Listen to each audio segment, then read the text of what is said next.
Hello students, today we are going to do the book Interactive English. The chapter is chapter number is 3, Sid's birthday party. This is a chapter of class 2nd. Okay, we are going to start the chapter. Today is a very special day for Sid. आज का दिन सिद के लिए बहुत special है. He is very excited. वो बहुत ज़्यादा खुश है, बहुत ज़्यादा क्यूरियस है कि उसके आज बर्थडे पे क्या सेलिब्रेट होगा. He quickly jumps out of bed with a big smile on his face. वो अपने बेड से एक बड़ी स्माइल के साथ उठा, वो बहुत ज़्यादा खुश था. Mummy, he shouts. उसने आवाज़ लगाई, mummy, mummy where are you? He said to his mother कि आप कहाँ पे हो? Good morning Sid. उसकी मदर ने सिड को रिप्लाई दिया. She said to Sid, good morning Sid. Replies his mother, come to the kitchen dear. उन्होंने कहा कि आप किचन में आ जाइए. What are you cooking mummy? He said to his mother कि आप क्या कुक कर रहे हो. अब जो भी किचन में खाना बनाते हैं उसको बोलते हैं कुक करना. Then he asked from his mother कि आप क्या कुक कर रहे हो. I guess it is something tasty. तो सिद ने कहा कि मुझे लगता है आप कुछ टेस्टी बनाने जा रहे हो. Cutlets, dosa and poha. Replies mother. Mother ने रिप्लाई दिया कि मैं कटलेट, डोसा एंड पोहा बना रही हूँ. The cake has of course been ordered already. तो उन्होंने कहा कि जो केक है वो ऑलरेडी ऑर्डर हो चुका है. I am going to buy some tasty sweets now. तो उन्होंने कहा कि अब मैं कुछ टेस्टी स्वीट्स, मिठाइयाँ, बाय मीन्स परचेज करना, खरीदना, कि मैं अब कुछ मिठाइयाँ खरीदने जा रही हूँ. Saying so she hugs and kisses her son. उन्होंने ऐसे बोलते हुए सिड को हग किया और उसको किस किया. Wishing him a very happy birthday. और उसको हैप्पी बर्थडे विश किया. His father also comes in carrying a big packet. उसके फादर के पास, उसके फादर अंदर आए और उनके हाथ में एक बड़ा पैकेट था. Happy birthday son. उन्होंने सिड को विश किया happy birthday. Lifting Sid on his shoulder. उन्होंने सिड को अपने शोल्डर्स पे, कंधों पे उठा लिया. Your grandfather and grandmother have also sent you a nice gift. तुम्हारे ग्रैंडफादर ने, दादाजी ने और दादी जी ने भी तुम्हारे लिए क्या गिफ्ट भेजा है. Aunt will be coming in the evening and uncle also sends his best wishes. तुम्हारी जो आंटी है वो शाम को आ जाएगी, लेकिन अंकल ने तुम्हारे लिए बेस्ट विशेस भेजी हैं. Why isn't uncle coming? Sid ने कहा कि अंकल क्यों नहीं आ रही. Feeling disappointment. डिसअपॉइंटमेंट निराश होना. उसने निराश होते हुए अपने फादर से पूछा कि uncle, why uncle is not coming. He is not in town says mother. उसकी मदर ने रिप्लाई दिया कि वो टाउन में नहीं है. But aunt has promise to come and Abhay uncle will also be here. She said कि उन्होंने प्रॉमिस किया कि आंटी आएंगी और अभय के जो अंकल हैं वो भी जरूर आएंगे. So you are going to have a many guest. उसने कहा कि मतलब कि जो उनके अभय के अंकल हैं वो भी आ जाएंगे और तुम्हारे पास यहाँ पे बर्थडे पे बहुत सारे गेस्ट आने वाले हैं. Now I feel better says Sid. तो सिद ने कहा कि अब मुझे अच्छा लग रहा है. He is happy when he sees a beautiful gift his parents has brought. वो जो उसके पेरेंट्स ने उसके लिए गिफ्ट लेके आए थे, उस गिफ्ट को देख के वो बहुत खुश हुआ. Wow skates. उसने कहा स्केट्स को देख के वो एकदम से खुश हो गया और उसने कहा वाओ स्केट्स. स्केट्स होते हैं जो शूज के नीचे टायर्स लगे होते हैं, उनको बोलते हैं skates. Just the thing I wanted. He said, ये वही चीज है जो मुझे चाहिए थी. Sid is ready and waiting to receive his gifts as the clock strikes for 4 in the evening.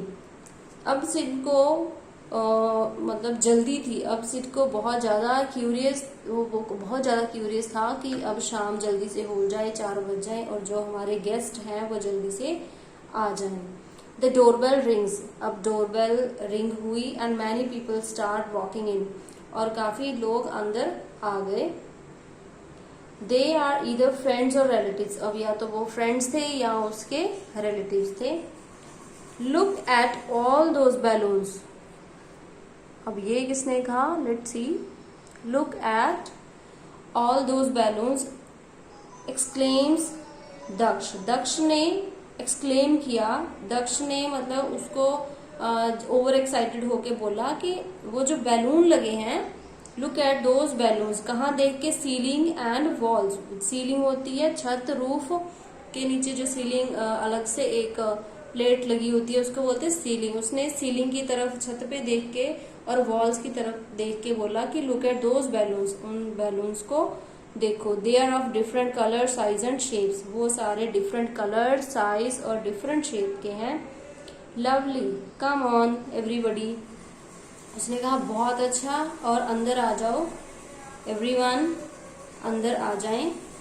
We are going to have fun, कि आज हम बहुत ज्यादा एंजॉय करने वाले हैं। Okay, then next one is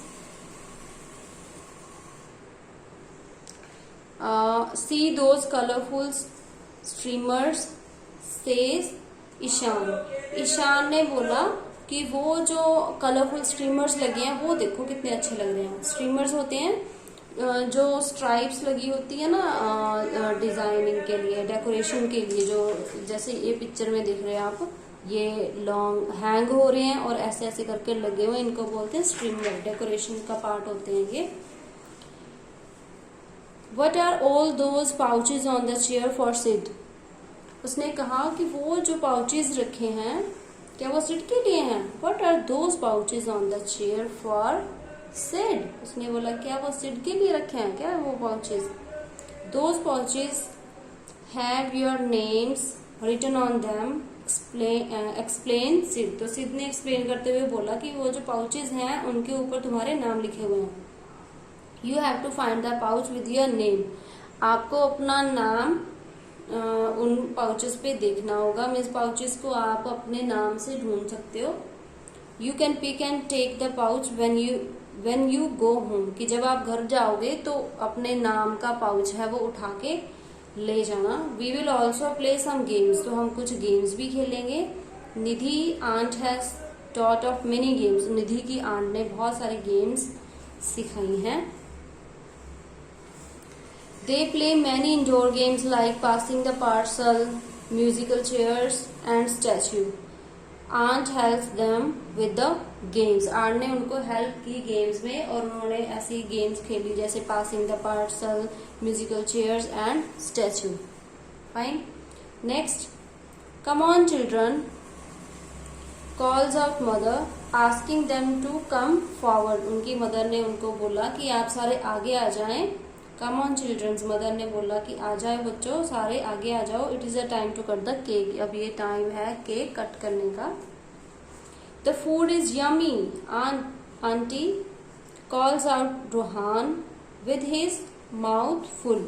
अब रोहान ने क्या खाने के साथ अपना माउथ पूरा फुल कर लिया और माउथ फुल के साथ ही वो आंटी को बोला कि जो आपका खाना है आपने बनाया दैट इज यमी, बहुत टेस्टी है। The cutlets are the best I have ever had, कि मैंने कटलेट्स इससे ज्यादा अच्छे कहीं और नहीं खाए। These are very tasty. You will become fat if you eat so much, shouts Anushka as the others start laughing. तो अनुष्का ने देखा कि उसका जो माउथ है पूरा फिल्ड है खाने से, उसने बोला कि तुम मोटे हो जाओगे। यू विल बिकम फैट, तुम मोटे हो जाओगे इतना सारा खाना खा के। गुलशान इज वेरी, और सारे इस बात पे सारे क्या अदर स्टार्ट लाफिंग, तो जो बाकी के बच्चे हैं वो सारे क्या हंसने लगे। Gulshan is very fond of eating, Gulshan को खाने का, कबीर ने बोला सेज कबीर, कबीर ने क्या बोला कि जो गुलशान है उसको खाने का बहुत शौक है, is fond of eating. After having the tasty food the children run out to the garden to play. अब ये खाना खाने के बाद फूड खाने के बाद क्या वो गार्डन में खेलने के लिए चले गए। This is the best birthday I have ever had, says Sid as he bids goodbye to each guest, जैसे ही मतलब कि अपने जो गेस्ट उनके जा रहे थे उनको जाते टाइम उनको जैसे उसने बाय की, साथ ही उसने ये कहा कि ये मेरा बर्थडे बहुत स्पेशल था and this was the best birthday I have ever had. Thank you everyone for coming and making it great and full of fun. वो सबको थैंक यू करता है और कहता है कि आप सबका आने का बहुत बहुत धन्यवाद और मेरा बर्थडे स्पेशल बनाने के लिए और इतना सारा इंजॉय करने के लिए मेरे साथ। Don't forget to take the pouches please, he added waving out his hands. जैसे ही उसने ऐसे बाय किया, उनको अपना हैंड वेव किया, उसने बोला कि ये जो पाउचेस रखे हैं इनको आप साथ में ले जाना, मत भूलना। Everybody has left and the house is quite again. अब क्या है, सारे उनके जो गेस्ट थे, रिलेटिव्स थे, वो सारे चले गए। अब घर में दोबारा से वैसे ही शांति होगी जैसे पहले थी। Said opens all the gifts, among the gifts are a T shirt, a basketball, a cricket set and so many things. तो क्या है, उसके बाद क्या है, सिड ने गिफ्ट्स ओपन किए और उनमें क्या था, टी शर्ट थी, बास्केटबॉल, क्रिकेट सेट और भी बहुत सारी चीजें थी। Then he goes to sleep as he is tired. तो उसके बाद वो सोने के लिए चला गया क्योंकि वो बहुत ज्यादा थक गया था। ठीक है, तो आगे है book work. Sid is excited about, Sid किसके लिए एक्साइटेड था, वो अपने बर्थडे के लिए एक्साइटेड था। Seeds parents wish him in the morning, उन्होंने उसको मॉर्निंग में विश किया था। Name one game that the children played at the party. अब इसमें वो वाली गेम हमने टिक करनी है जो बच्चों ने प्ले की थी। अब कौन सी गेम प्ले की थी, passing the parcel, football, word puzzle, table tennis. तो उन्होंने पासिंग द पार्सल प्ले की थी। Next is who are invited to Sid's birthday party. Sid की बर्थडे पार्टी पे किसको इनवाइट किया गया था, many friends and relatives, all the student of his class, all the neighbours, none of above. तो many friends and relatives को birthday पे invite किया गया था। नेक्स्ट है question answers. What is Sid celebrating today, Sid celebrating his birthday. Who is the first person to wish Sid on his birthday. तो किसने wish किया था, उसकी मदर ने। Mother wished Sid on his birthday. Okay, what do Sid's parents gift him, उसके parents ने उसको क्या गिफ्ट किया था, उसने कहा था ना वाओ स्केट्स। तो क्या उसको गिफ्ट किया था, skates. Name one dish that seeds mother is preparing on his birthday. Cutlets, cutlets उन्होंने प्रिपेयर किए थे, डोसा प्रिपेयर किया था। ठीक है, कोई भी एक डिश आप लिख देना। What does Daksh like the most, Daksh को क्या सबसे पसंद आया, उसको बैलून्स पसंद आए। उसने कहा था ना लुक एट दोज बैलून्स। तो क्या पसंद आया उसको सबसे ज्यादा, balloons. Rohan, what does Rohan like the most, Rohan को क्या पसंद आया था, खाना। लेट्स सी, यस रोहान को खाना, उसने कहा था ना। तो food is very yummy aunty, अपना मुंह पूरा खाने से भर के उसने बोला था। उसको क्या पसंद आया, इसको तो दक्ष को तो बैलून्स पसंद आए थे एंड रोहान को फूड पसंद आया था। Next, what do the children take home, बच्चों ने अपने घर पे वहां से क्या लेके गए, पाउचेस, पाउचेस लेके गए थे। Name one gift that Sid receive on his birthday and you also like it. अब आपने यहाँ पे एक ऐसा गिफ्ट लिखना है जो रोहान को उसके बर्थडे पे मिला था और आपको भी बहुत पसंद है। अब उसको तो बहुत सारे गिफ्ट मिले थे, उसको क्या मिला था, उसको स्केट्स उसके पेरेंट्स ने दिया था सबसे पहले, और उसको बास्केटबॉल मिली थी और क्रिकेट की किट मिली थी। ठीक है, तो आप कोई भी लिख सकते हो, स्केट्स भी लिख सकते हो, फुटबॉल भी मिली थी उसको, तो फुटबॉल भी लिख सकते हो। ठीक है, so your chapter is completed बच्चे। Okay, goodbye.